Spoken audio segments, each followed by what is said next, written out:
আমার শাশুড়ির অপারেশনটা আলহামদুলিল্লাহ সাকসেস হয়েছে বাম চোখেরটায়। এখন আরকি আমরা ডাক্তার দেখাতে নিয়ে যাচ্ছি। বাসা থেকে রওনা দিলাম ফেকো সেন্টারের উদ্দেশ্যে। এই তো ফেকো সেন্টারের রোড এসে গিয়েছি। আর এই তো দেখতেই পাচ্ছেন কাউন্টার, এই যে নাজমুল ইসলাম ডক্টর, এনাকে দিয়ে দেখাবো। আর এই দেখুন আমার শাশুড়িকে কালো চশমা দিয়েছে। আর এই সময়টা ভিড় খুব কম ছিল। আর দেখতেই পাচ্ছেন একদম হালকা পাতলা ভিড় ছিল। কোনো তেমন লোকজন ছিল না এখানে। আমি আমার হাসব্যান্ড এখানে ঘোরাঘুরি করছিলাম। আর সে অনেকটা টেনশন করছিল চোখের কী কন্ডিশন আরকি। তো সব মিলে আলহামদুলিল্লাহ ভালো ছিল। ডাক্তার রুম থেকে বের হয়ে এখন বের হবে আরকি। দেখতেই পাচ্ছেন এই তো ডাক্তারের রুম। এদিকে আরকি আমার শাশুড়িকে ডাক দিয়েছিল আরকি চোখ দেখার জন্য।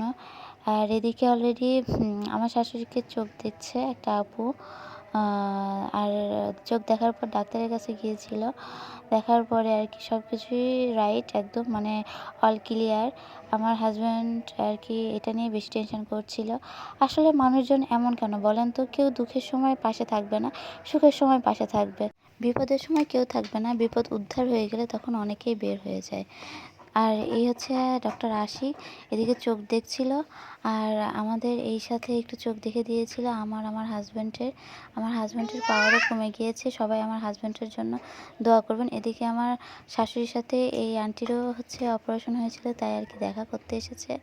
ওনারও চোখ অপারেশন হয়েছে একই দিনে, তাই আরকি তারাও কথা বলছে আরকি। এইজন্য আরকি তাদেরকেও ভিডিওর মধ্যে নিলাম। আর এদিকে আমার হাজব্যান্ডের সাথে আশিক ভাইয়া একটু বাইরে গিয়েছিল, তাদের আসাটা একটু ভিডিও করে নিলাম।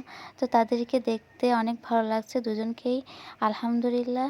তো এই তো অপারেশন শেষ, সাকসেস হয়েছে। তারপর চোখ দেখাতে নিয়ে আসলাম। এখন আরকি বাড়ির যাওয়ার উদ্দেশ্যে রওনা হলাম। সবাই আমার শাশুড়ি, আমার হাসব্যান্ড, আমার বাচ্চা-কাচ্চা আমার জন্য দোয়া করবেন, যাতে আমরা সবাই ভালো থাকতে পারি এবং আপনারাও ভালো থাকুন, সুস্থ থাকুন। এটাই সবসময় দোয়া করি। সুস্থতা আল্লাহর একটা নিয়ামত, যা আরকি যে সুস্থ থাকে সেই বোঝে, যে অসুস্থ থাকে সেও বোঝে।